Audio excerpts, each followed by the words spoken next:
2008, ao som de samba, música regional e, claro, muito rock and roll, o Festival Chico Pop já é um evento consolidado no calendário cultural acriano. Em 2011 não poderia ser diferente. Diferente, aliás, só o cenário. Pela primeira vez, o Teatro Plácido de Castro recebeu o festival, com a participação de Alamo Cário, Kellen Mendes, Mapinguari Blues, Camundogs e Los Porongas. Nossa equipe acompanhou toda a preparação, os ensaios, as passagens de som, os bastidores e a apresentação das bandas. Acompanhe a cobertura com Amanda Borges e João Paulo Maia.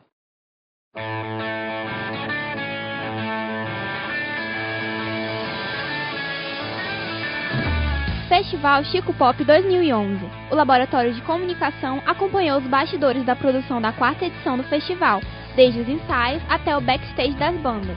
As novidades, as expectativas dos artistas para essa edição que pela primeira vez ocorre no Teatro Plácido de Castro. A expectativa é muito boa, né? Um ano diferente, um ano especial. O Chico Pop vem para um espaço nobre, que é o Teatrão, mas pela primeira vez acontece num espaço fechado. As pessoas sentadas, para uma banda de rock é sempre um desafio diferente. E a expectativa, enquanto músico que vai se apresentar, é de fazer um bom show, é de estar mais uma vez tendo a oportunidade de mostrar as músicas da gente pro público, para quem não conhece ainda. Olha, isso, Nani, é uma das coisas que mais dá gosto de voltar para cá. É poder voltar e ver que a gente vai tocar num evento que tem um conceito, que tem uma estrutura para um grande espetáculo, né? Um equipamento de som bacana, uma equipe preparada, uma luz legal, uma organização e uma divulgação, que é mais importante. Palco e cadeiras vazias, por pouco tempo. Este vai ser o cenário do festival mais aguardado do ano. Portas abertas e o público logo toma conta de todas as cadeiras. O teatro lotado aplaude Kellen Mendes, única cantora da noite que fez um show marcado pelo regionalismo e sincretismo de suas composições. Tão castigado, ele tá pra subir. Acompanhada pela multimídia Camila Cabeça, foi destaque em meio à apresentação do repertório. Ela coreografou a música Rio Acre, fazendo uma referência direta a Oxum, santo do candomblé que reina sobre os rios de água doce. A purpurina lançada sobre o palco ao final da coreografia lembra o momento da lenda em que Oxum cria os rios, encantando a areia e oferecendo as águas límpidas ao povo. Kellen fez uma apresentação dividindo o palco com Alamo Cário e Jorge Anzol. Junto com Alamo Cário, cantaram Besti, entregando o palco para o cantor, que mostrou o lado autoral com muito rock and roll.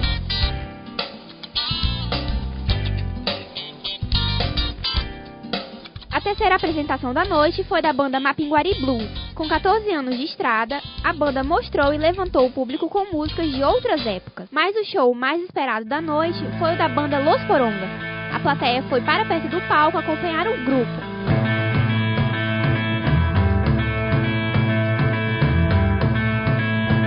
Durante a apresentação, o vocalista Diogo Soares protagonizou um dos momentos mais emocionantes da festa, cantando para sua amada.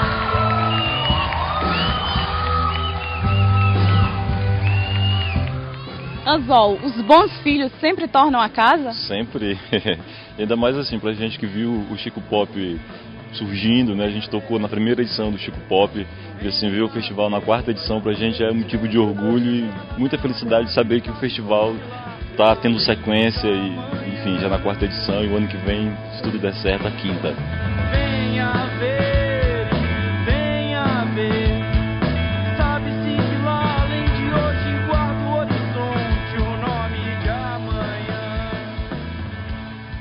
Afinal, como Francisco Ventura de Menezes conseguia ser tão plural e dar o real significado à expressão ser eclético?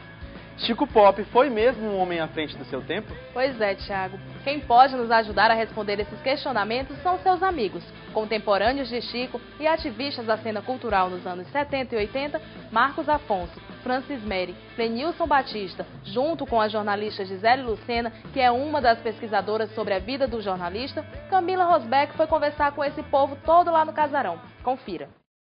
Um Acre de tantos Chicos, Chiquinho Arigó, Chico da Leia, Chico Mendes, mas só um foi, é e sempre será pop. E é por isso que nós estamos aqui para conversar sobre esse jornalista e ativista cultural que tanto contribuiu para o desenvolvimento cultural e artístico do estado do Acre. E que nós vamos falar também sobre os FAMPs, os festivais acrianos de música popular, que suas histórias se confundem também com a história desse grande jornalista. Nós estamos aqui com o professor Marcos Afonso, com a presidente da Fundação Elias Mansur, Bruxinha, com o músico Clenilson Batista e com a jornalista Gisele Lucena, que vai nos ajudar a contar um pouco sobre a história desse grande jornalista. Bruxinha, boa tarde. Boa tarde. Você que conviveu muito com o Chico Pop, eu queria que você falasse pra gente um pouco da tua convivência com ele, das tuas participações com ele nos festivais. Queria que você falasse um pouco pra gente sobre a vida dele. Sempre que eu ia, vinha dar aula ou alguma coisa, dava uma paradinha lá no Chico e aí a gente começou a nossa amizade, aí comecei a conhecer, a trocar ideias com ele, conversar, trocar livros, LPs que ele tinha muito, eu tinha poucos, e ele já trabalhava, ele é de uma geração, eu sou de 57, ele era um pouco assim mais velho que eu, então já era mais de uma outra geração, e ele me prestava muito esses discos, esses livros. Eu lembro de eu lembro de um livro que marcou muito assim essa minha juventude, que foi um livro que o Chico me prestou, chamado O Despertar dos Mágicos. Então, era um livro que ele era uma leitura, que era uma leitura, para mim, naquela época, uma leitura assim louca, você tinha outra concepção da realidade, você começava a ver a vida de uma outra forma. Esses livros, Hermann Hesse, Siddhartha, aqueles livros todos do Hermann Hesse, Jogo de Ponta de Vidros e tal, o Chico Pop, a gente trocava muito esses livros. Além, claro, de começar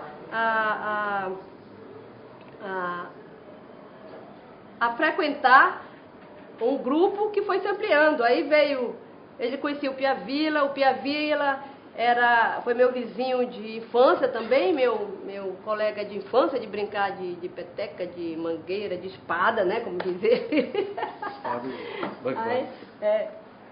E aí a gente... Comande, essas coisas todas, né?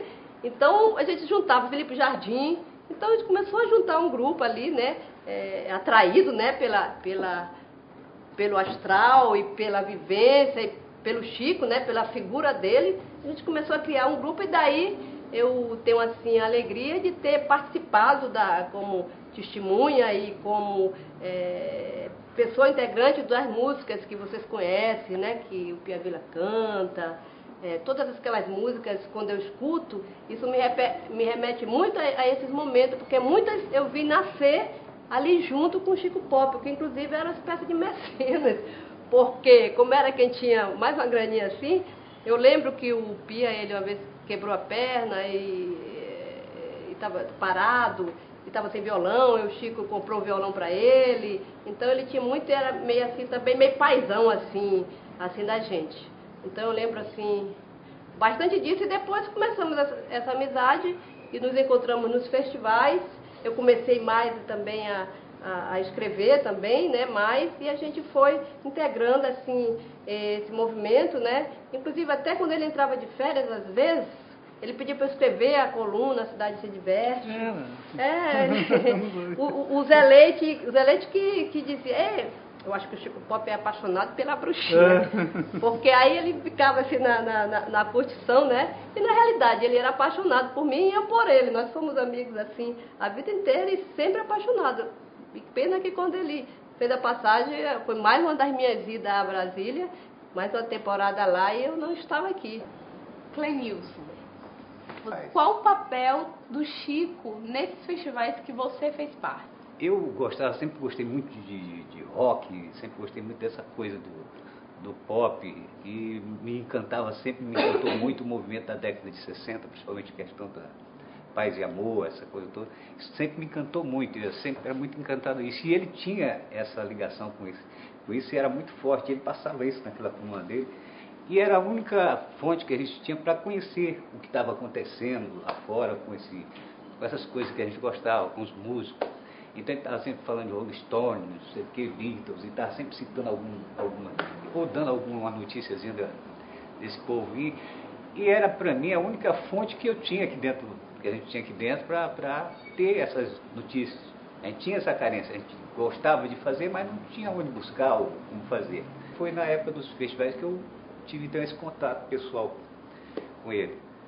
E eu lembro que ele era um grande incentivador, foi um dos caras que mais incentivou a gente nesse sentido de vai fazer, não, a música de você é legal, pô, é isso mesmo, faz desse jeito mesmo e tal.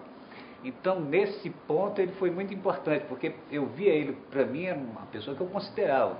E eu achava ele o cara, né? Porque era o cara que fazia aquilo que eu gostava, estava ali no jornal.